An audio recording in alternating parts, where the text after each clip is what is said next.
রাজপ্রাসাদে থেকে রাজনীতি করেননি বেগম খালেদা জিয়া। স্বৈরাচারের রক্তচক্ষু উপেক্ষা করে তিনি জনগণের অধিকার আদায় করেছেন বলেই জাতীয় তার জন্য উৎকণ্ঠায় আছে বলে মন্তব্য করেছেন বিএনপির স্থায়ী কমিটির সদস্য ডক্টর আব্দুল মঈন খান। দলের সিনিয়র যুগ্ম মহাসচিব রুহুল কবির রিজভির অভিযোগ, বেগম জিয়ার অসুস্থতার জন্য দায়ী শেখ হাসিনা। রাজধানীতে আলাদা দোয়া মাহফিলে এসব কথা বলেন তারা। আরও জানাচ্ছেন জাহিদ রহমান।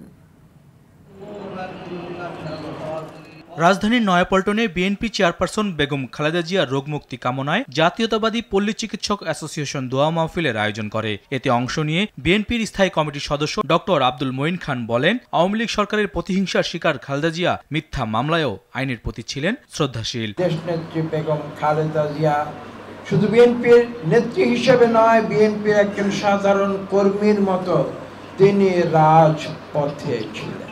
এমন একজন রাজনীতিবিদ যিনি কোনোদিন নিজের ভালোর কথা চিন্তা করেননি, তিনি বাংলাদেশের কোটি কোটি মানুষের মঙ্গলের কথা চিন্তা করেছেন, নিজের জীবন বাজি রেখেছেন এবং পরবর্তীতে বাংলাদেশের মানুষ ভালোবেসে তাকে তিনবার বাংলাদেশের প্রধানমন্ত্রী নির্বাচিত করেছে। একই স্থানে জাতীয়তাবাদী কৃষক দলের আয়োজনে অনুষ্ঠিত হয় বেগম খালেদা জিয়ার রোগমুক্তি কামনায় দোয়া মাহফিল। এতে অংশ নিয়ে বিএনপির সিনিয়র যুগ্ম মহাসচিব রুহুল কবির রিজভি বলেন, সুযোগ সুবিধার পরোয়া করতেন না বলেই খালেদা জিয়াকে মানুষ এত ভালোবাসে। আজকে তার এই মুমূর্ষ, এই রোগাক্রান্ত, এই অসুস্থতা তো ওই হাসিনার কারণে, কিন্তু জনগণের হৃদয় থেকে, জনগণের হৃদয় তন্ত্রী ছিঁড়ে যে ভালোবাসা, যে শ্রদ্ধা, যে আকুলতা, যে আবেগ দেশনেত্রীর জন্য আজকে সারা দেশে প্রকাশিত হচ্ছে।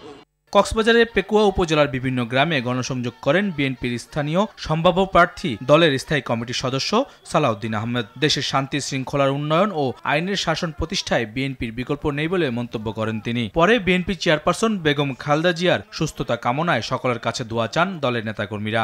আগামীতে জনগণের সমর্থনে আল্লাহ রাব্বুল আলামিনের অশেষ রহমতে যদি বিএনপি।